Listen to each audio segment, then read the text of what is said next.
together the outlook around three big questions. Big questions include, how certain can we really be that demand for energy is going to grow around the world over the next 20 years? The second big question is, how will the mix of fuels that comprise the world's energy mix evolve over time? And then the third big question in the aftermath of the Paris climate talks is, what does all of this mean for CO2 emissions, or at least CO2 emissions from energy consumption? So we'll tackle those three questions in turn, but first, a bit of context. So the first slide I'm sharing with you here is just to set the baseline of our assumptions for the growth in the world's economy. It is a pretty conventional view, I think. We're projecting that the world's economy will grow by about 3.5% per year over the next 20 years, and that is roughly in line with what we've seen in the last 20 years. At that rate of growth, the world's economy essentially between now and 2035. On the left-hand panel, you can see where that growth comes from. And on the right-hand panel, we break it out by factors driving that growth. Some of the growth in the world's economy comes from growing populations, but most of the growth comes from productivity gains, continued innovations, and application of technologies here in the mature economies of the OECD, which we will use throughout this presentation, the Organization for Economic Cooperation and Development, which is essentially the club of mature market economies, including all of North America, as well as Western Europe, Japan, etc. But also the adaptation of technologies in emerging economies. And you can see on this chart that India and China by themselves account for half of the growth in the world's economy over this time period. That growth in the world's economy translates into growing demand for energy in our reference case, the details of which are shown on this chart. On the left-hand panel, I'm showing you our projection that total global energy consumption in our reference case grows by about 1/3 between now and 2035. All of that growth on net, or virtually all of it, comes from the emerging economies. Energy consumption in the mature economies of the OECD is essentially flat. Here in North America, US consumption is flat. We have modest growth of consumption in Mexico and Canada. On an annualized basis, the global growth rate that we're projecting is about 1.5%, and that is significantly slower than we have seen in recent history. The panel on the right breaks down the regional and global aggregates of the why growth of energy consumption slows down. And you can see that much of it is driven by a significant slowdown in the growth rate of Chinese energy consumption, but also the stabilization of energy consumption growth in the mature economies of the OECD, the green line at the bottom of that chart. So that's just to set the scene. And remember, we started out wanting to ask ourselves a couple of key questions. The first key question is, how confident can we really be that demand for energy will continue to grow? In other words, is this just a big oil company saying, oh, don't worry, everything will be fine. Demand for energy will keep growing. So we thought it would be appropriate to dig more deeply into that question. So what is it that drives energy demand? Well, at its core, we consume energy to produce economic activity. On the left-hand panel, I'm showing you two data streams that I've already shown you. The top line in red is our projection for the world's economy. The lower line in purple is our projection for the growth of primary energy consumption around the world. And I've already given you the highlights, but you can see visually when I put them together that a big gap opens between them. The economy grows much more rapidly than the growth of energy consumption around the world. In other words, we're getting more efficient at the way we use energy to produce economic activity. In fact, the rate at which the world becomes less energy intensive, is the phrase we use, is shown on the right-hand panel, broken out on a regional basis. And the rate of improvement of energy intensity actually accelerates significantly over the course of our outlook. Now, there could be, again, remember the central question is how confident can we be that global energy demand is likely to grow? If we break out energy demand in these dimensions, as we've done on this chart, there's two big ways we could be wrong. We could be wrong because we're wrong about our forecast of the world's economy, or we could be wrong because of the way we forecast the improvement of energy intensity of economic activity. So let's look at those in their turn. And the first thing I would like to do, there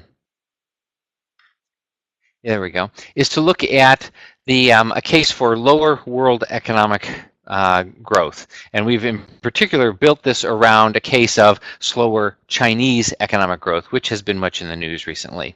So on the left-hand side of this panel, you can see that in our reference case, the gray shaded area, we project that China's economy will grow by about 5% per year. In this alternative case, we have China's economy growing by about 3.5% per year.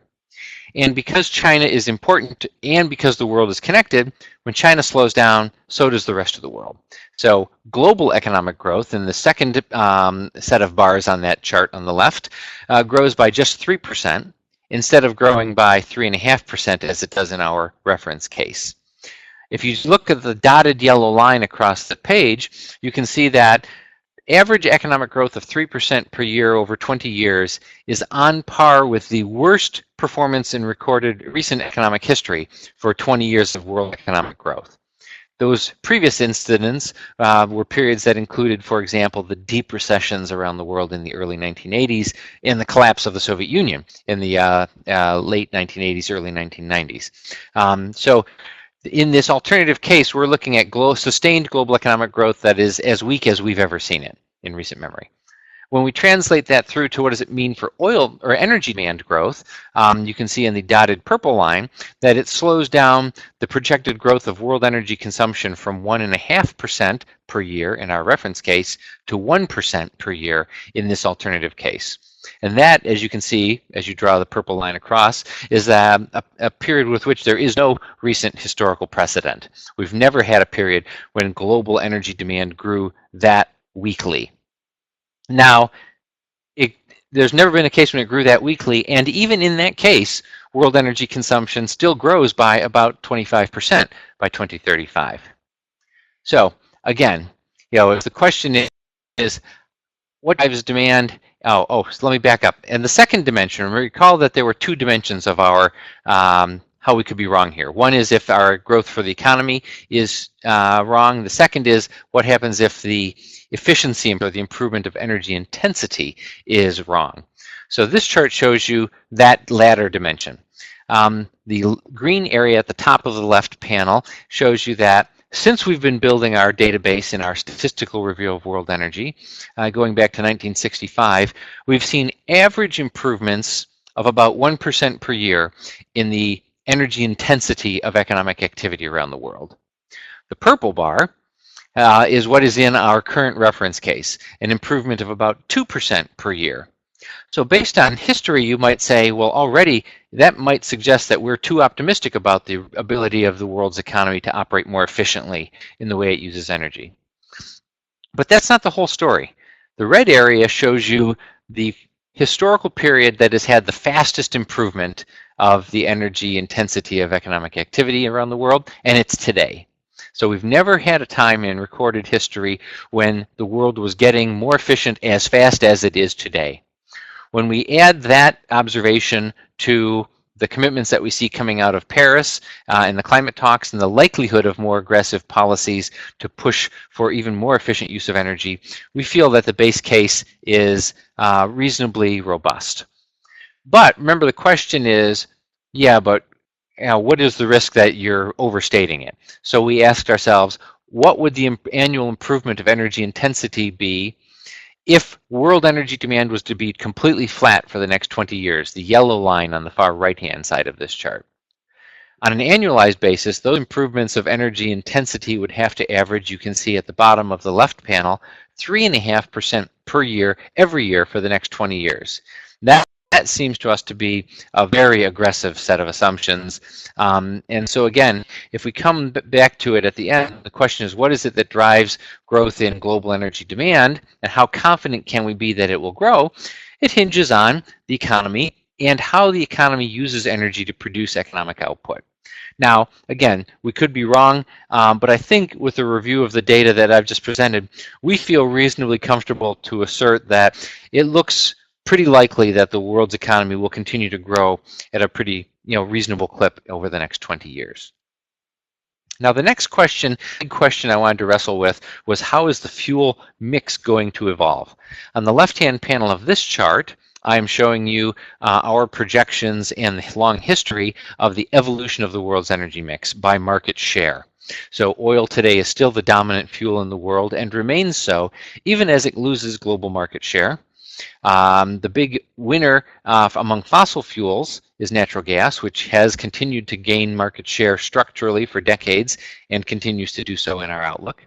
China gained market share rapidly in the last 15 years on the back of China's robust economic development, but has already begun to lose global market share and in our outlook continues to do so. The big winner by far in terms of market share is the orange line, however, renewable energy, which you see at the bottom of the panel, which tripled their global market share and account for about 9% of the world's energy consumption by 2035. Now, a few observations from this. You can see on the right-hand side that the big change in the growth of energy demand in the next 20 years compared to the last 20 years is much slower coal, much faster renewables.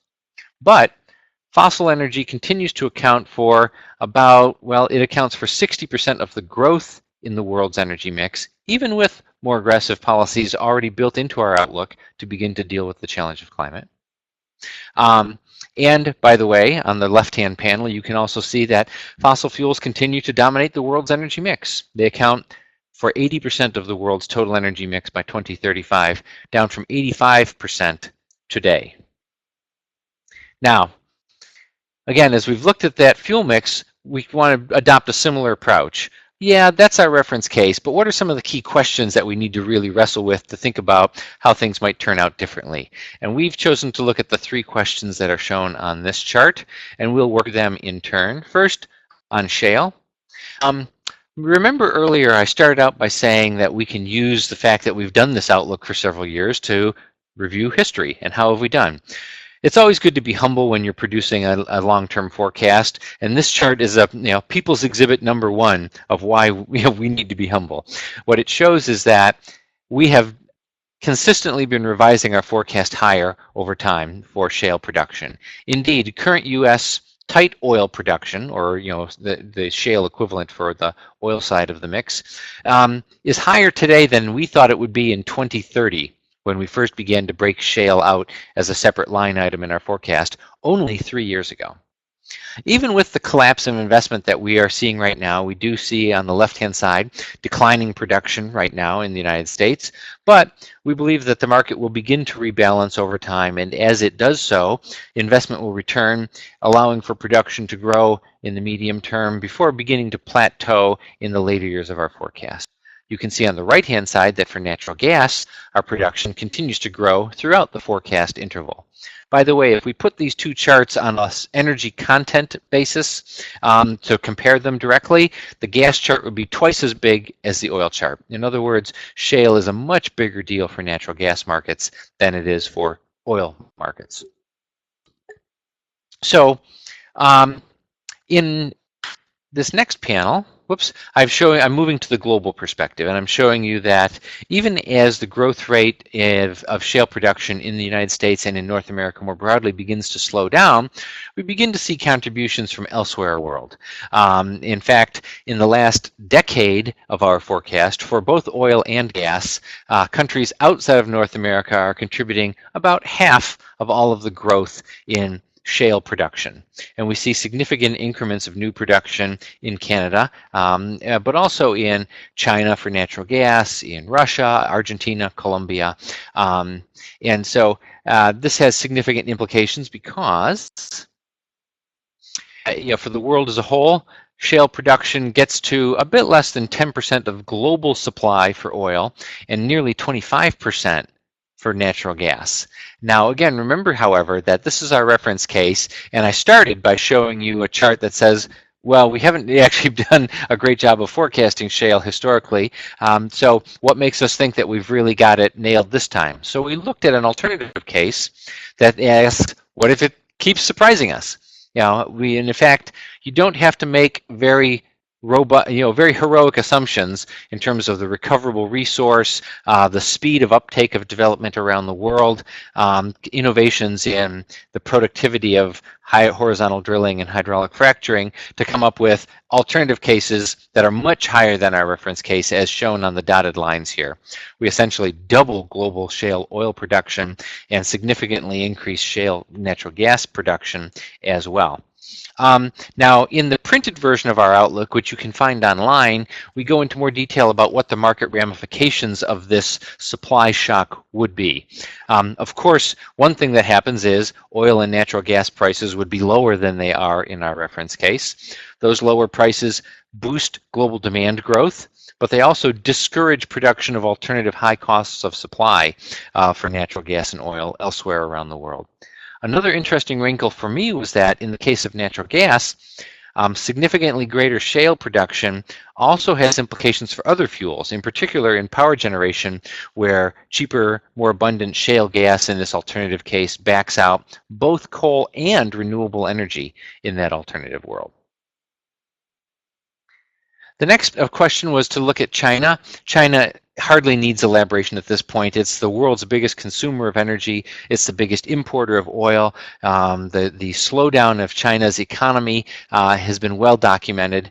And so obviously the big questions around China matter hugely for the world's energy outlook. Chart shows you our reference case projections, and what I'm showing you is 10-year increments on the left of our projections for the slowdown over time of China's economy in gold and the slowdown of energy consumption in purple. You can see a few things. One, everything slows down, but number two, the purple bars, energy demand slows more dramatically than economic growth does. So not only is China's economy slowing, the way China's economy uses energy is also changing in the direction of being more efficient.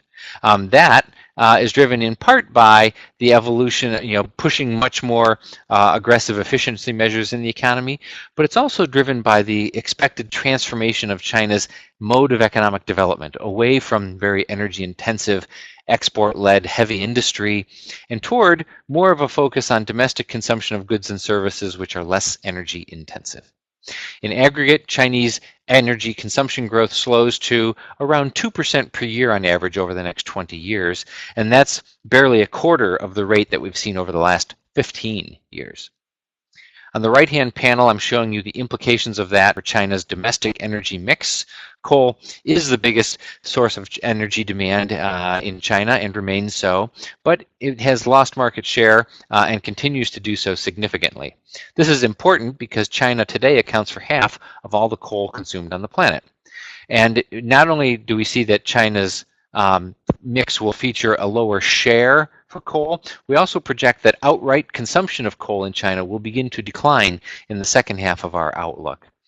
Meanwhile, however, China has the biggest growth in the world in the consumption of everything else we track. Biggest growth in the world for consumption of oil, natural gas, nuclear energy, hydroelectricity, and, believe it or not, renewable forms of energy. And you can see that non-fossil forms of energy in particular gain significant market share in the Chinese energy mix. Now, recognizing the uncertainties, the printed version of our outlook also looks in more detail at the alternative cases for the evolution of the energy intensity of China's economy. And I won't dwell on that here, but there are more details available online.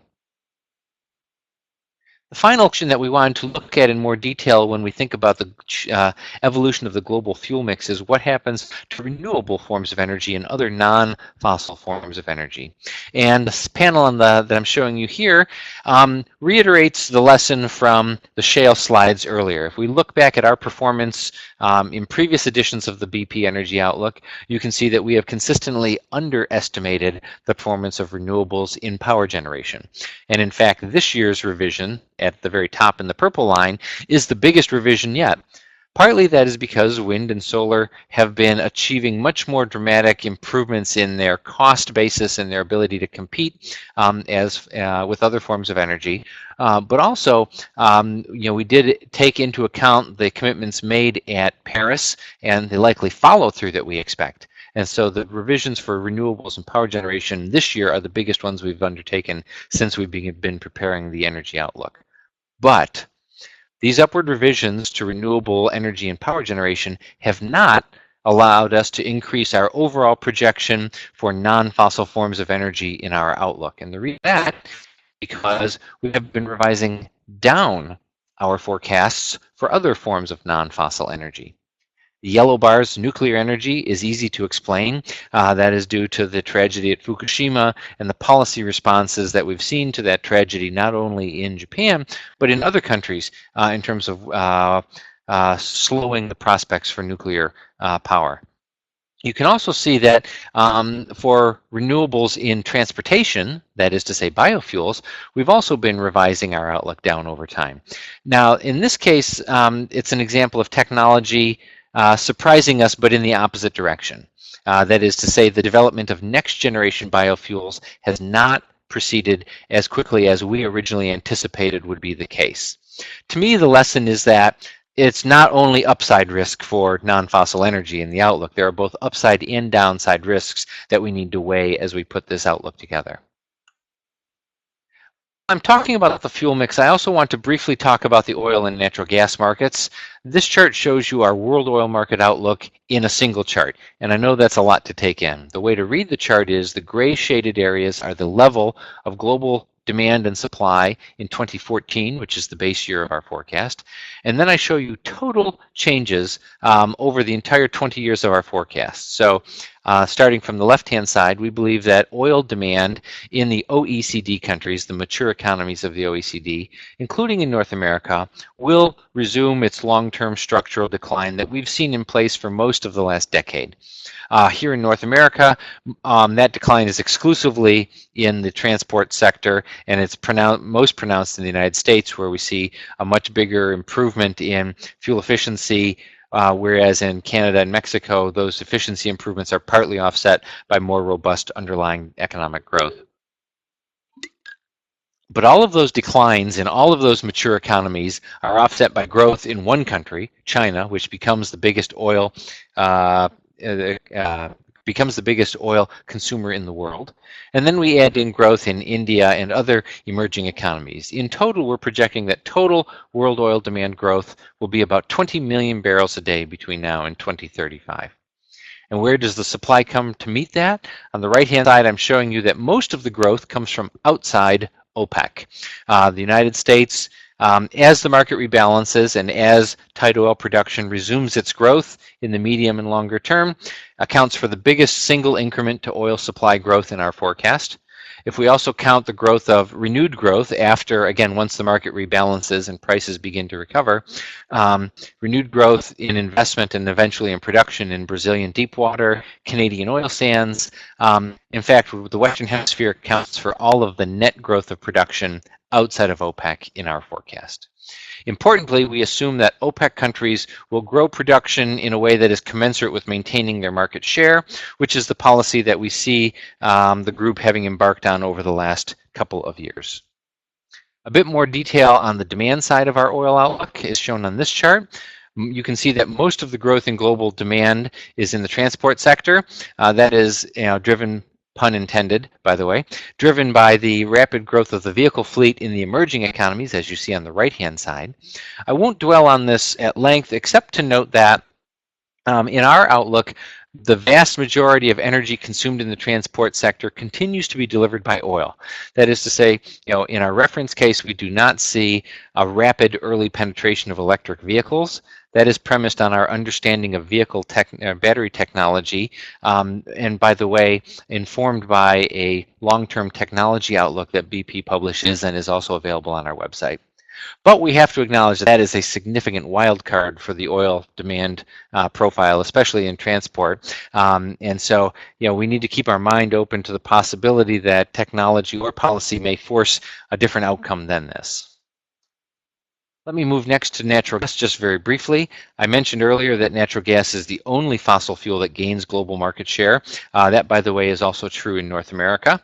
Here I'm showing you where the supply comes from to drive that. I've already talked about shale. the two shaded areas at the top of the left-hand panel, so I won't dwell on those.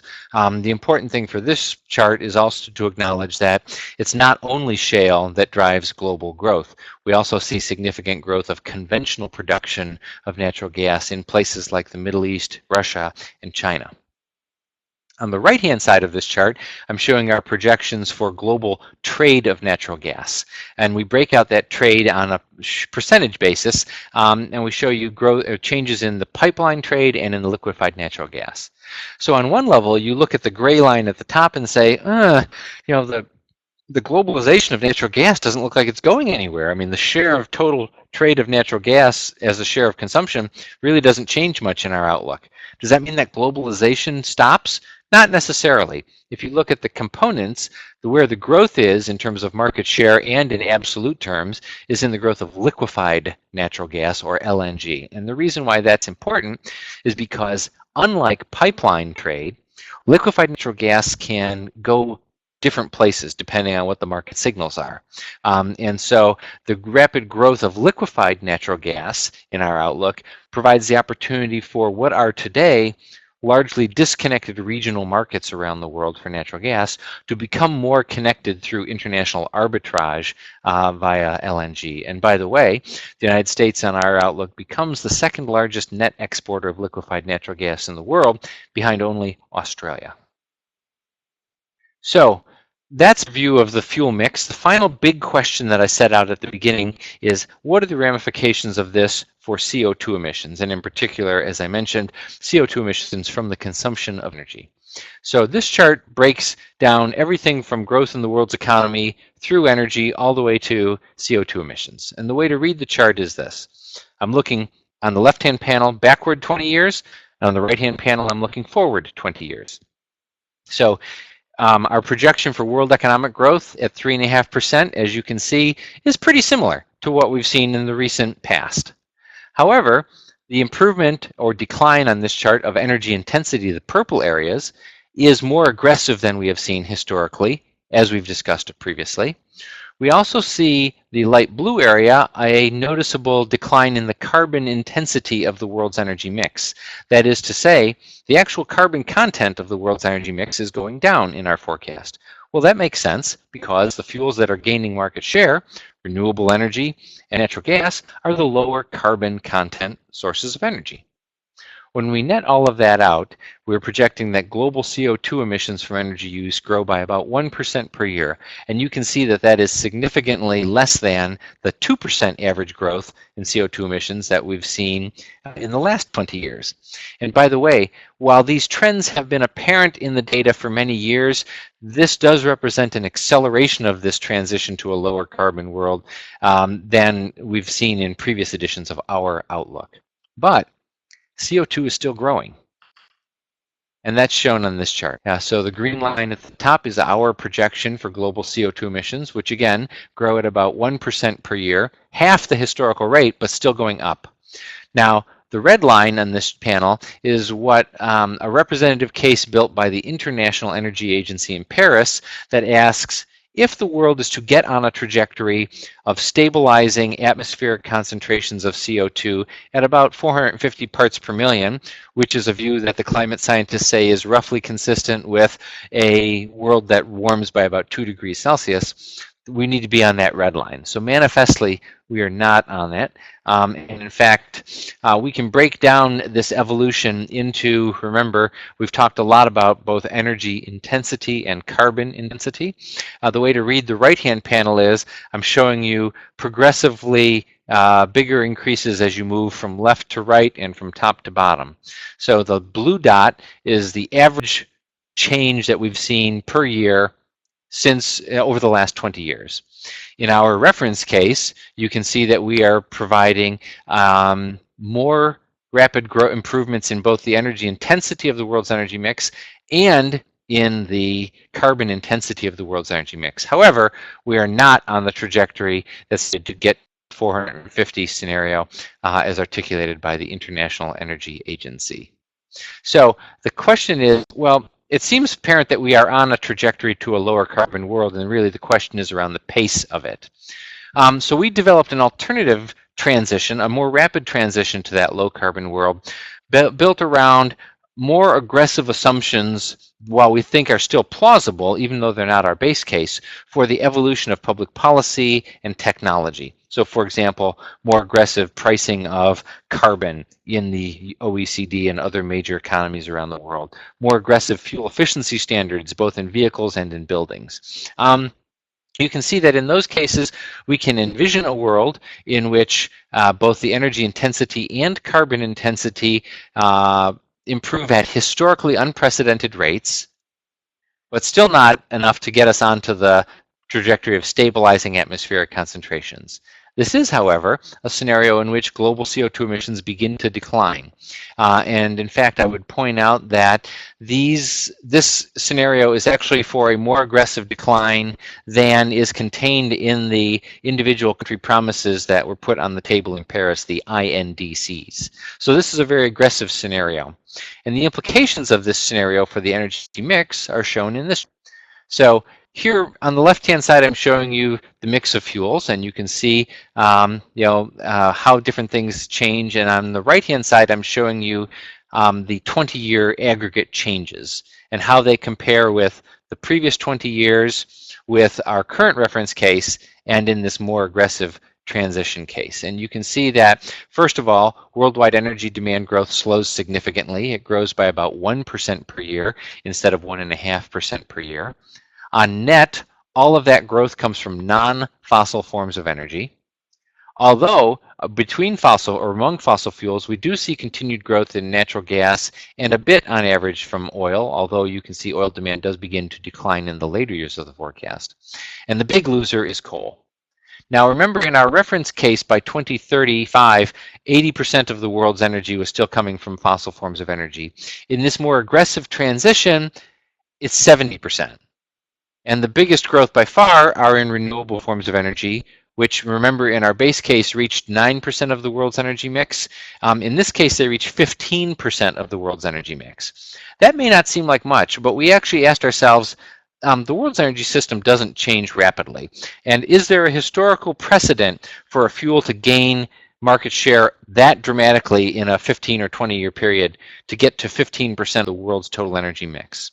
There is a historical precedent. It's oil. In the years beginning in 1908. So in the period beginning in 1908, over 20 years, oil gained similar market share to what I'm showing you here for renewables. But what was happening in the world at that time? You had the big discoveries of oil in the Middle East and in West Texas.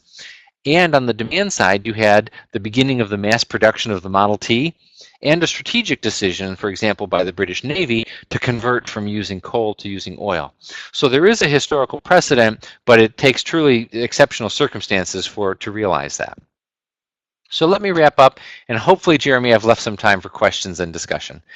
So I started out with those big three questions, and let me just briefly review. So yeah, I think we're on pretty solid ground in coming to the view that world energy consumption will continue to grow, even as it stabilizes in North America and the other mature economies of the world. Certainly there are significant uncertainties around the pace of economic growth and the rate of improvement of energy intensity. But again, the basic conclusion that world energy consumption looks set to grow, continue to grow, looks pretty robust. The fuel mix is likely to shift significantly, and you can see the key summaries there. But again, remember, we looked at some key uncertainties that might change and drive us to different outcomes, including, for example, surprises on shale, the pace and type of Chinese economic growth, and the pace of growth of renewable forms of energy. And then finally, on carbon, our outlook sees continued growth of CO2, slower to be sure, but still growing. Hopefully, however, as we highlight here, more policy changes are needed. And by the way, at BP, we feel like we have actually, the view is that not just policies are needed, but a specific set of policies. And that would be market-oriented policies that try to put some kind of price globally on carbon, because we live every day with the reality of what price signals do in terms of unleashing innovation in competitive markets, for example, in the case of shale, to drive potentially unexpected and lower cost solutions for society.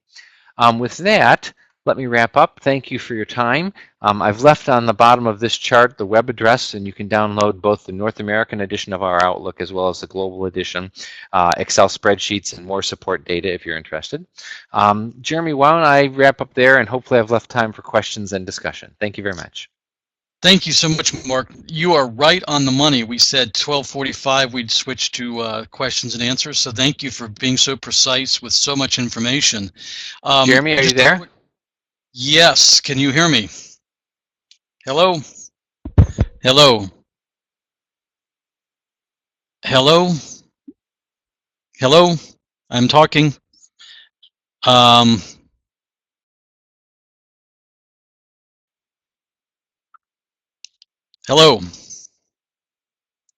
Hello? Hello?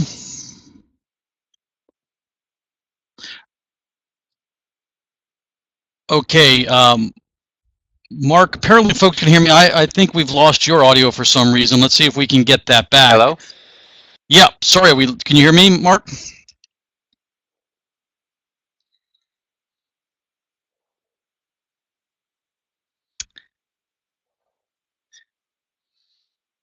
Okay, I think we've got... Hello, this is Finley. Jeremy, Mark, I'm Jeremy sorry, I here. can't hear anything. Mark, can you not hear me? All right. 1 second, everyone, please bear with us.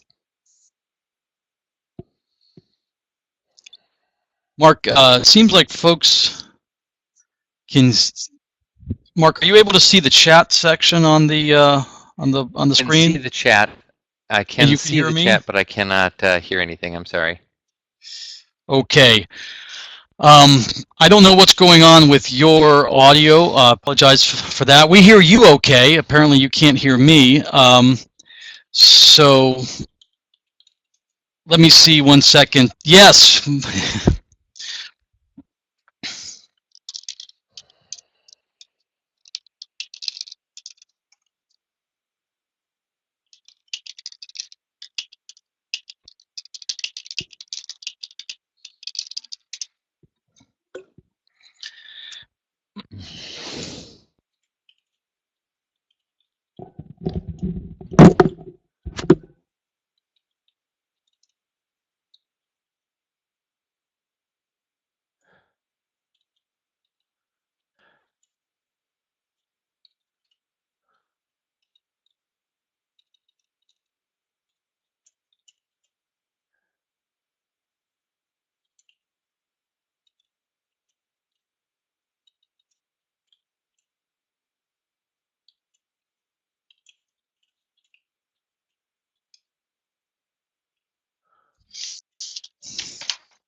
Mark, we can...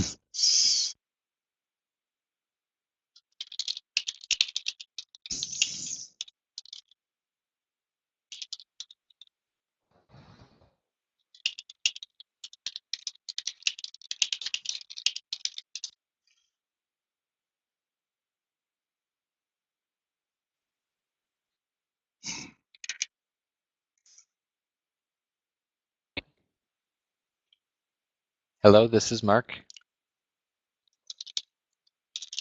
Sorry, I once again can't hear anything.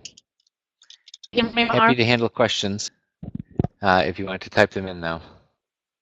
Can you hear me, Mark?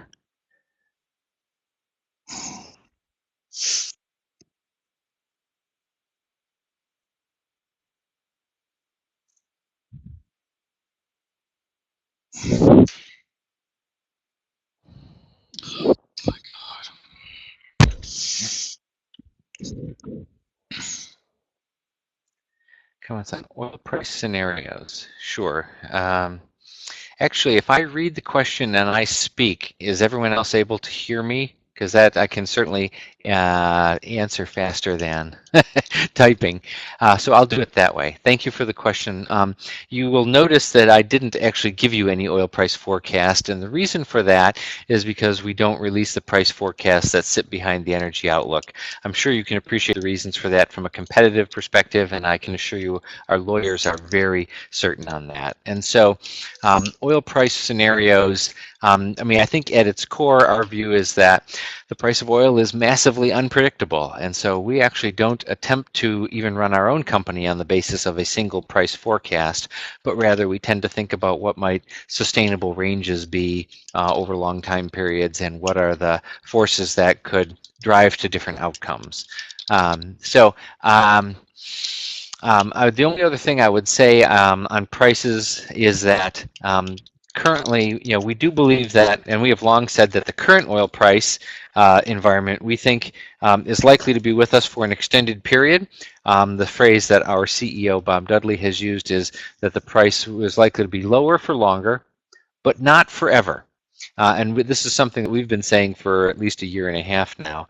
So we do believe that at these current low oil prices, we are seeing the corrective forces already building.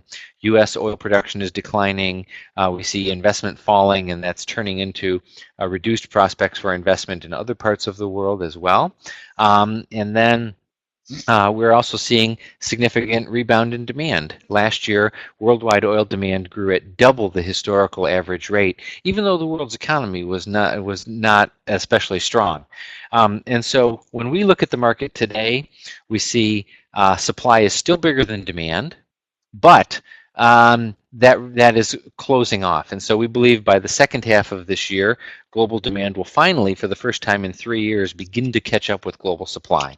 However, that doesn't mean the market is out of the woods, because in the meanwhile, we've been building inventories around the world as supply has been bigger than demand, and inventories now where we can see them are at all-time record levels.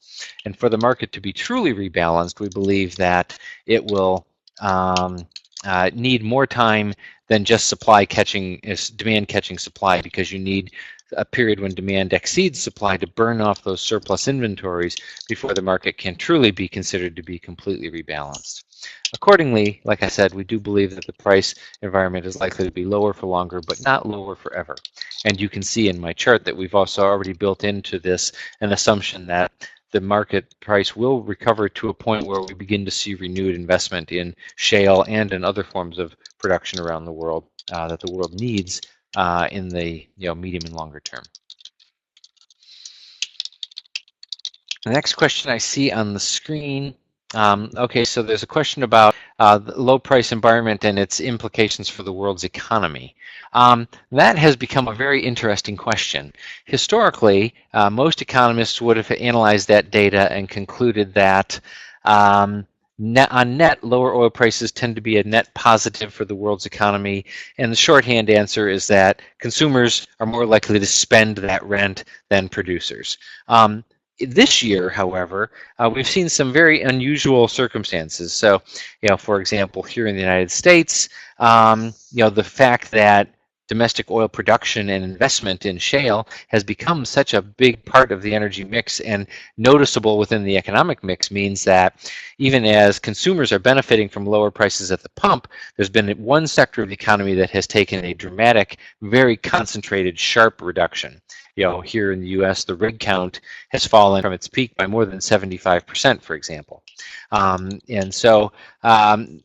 we've seen unusual circumstances like the stock market in recent months has seemed to be positively correlated with the price of oil, which I personally am at a loss to explain. But let me suffice to say that the economic impact of changes in oil prices is being debated by the economist community to a degree that I haven't seen before.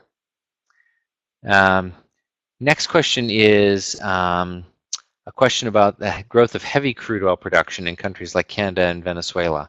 And so